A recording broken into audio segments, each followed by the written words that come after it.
Okay guys, ito another unboxing video for today. May nakalagay ng fragile, may label. Plastic lang, and malakas na yung hangin. Buksan natin ito, no? Bago ang hangin. Ano yung ating items na to, no? Okay, so ito, JNT, no? Tama ba? DVO or Davao. So guys, ito galing pa ng Davao.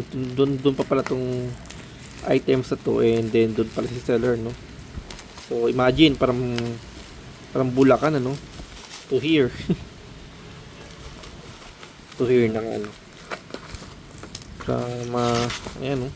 From Davao to Bulacan pala, sorry. Ano ba yan kung sinasabi na malinis niya pagkasabi. Okay, so always nag-unboxing kasi para ma-check natin kung tama yung ating items. At the same time, sinesearch na natin yung ating mga items kung tama. Okay, so ayan, oh, balot pa rin na balot, oh. Sobrang balot, ano, all goods.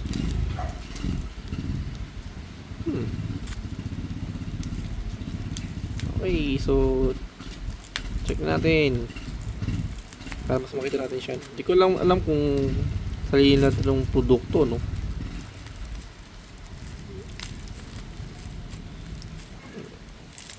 Ang balot na balot, ah. Safe na safe yung packaging talaga ito. Wala talaga magiging leak, ano. Okay, so yun, no. So meron tayo ditong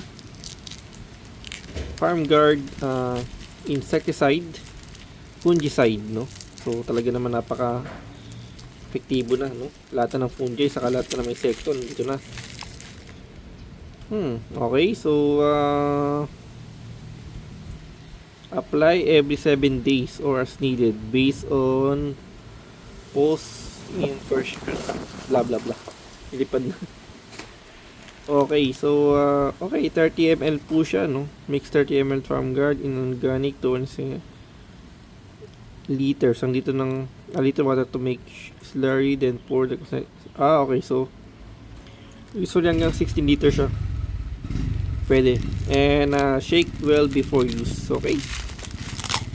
So yung kung ilang 30 ml ito na sure, pero kailangan meron tayo panukan. So all good naman guys, wala tayo naging problema. Safe na safe yung ating packaging. Thank you for watching po.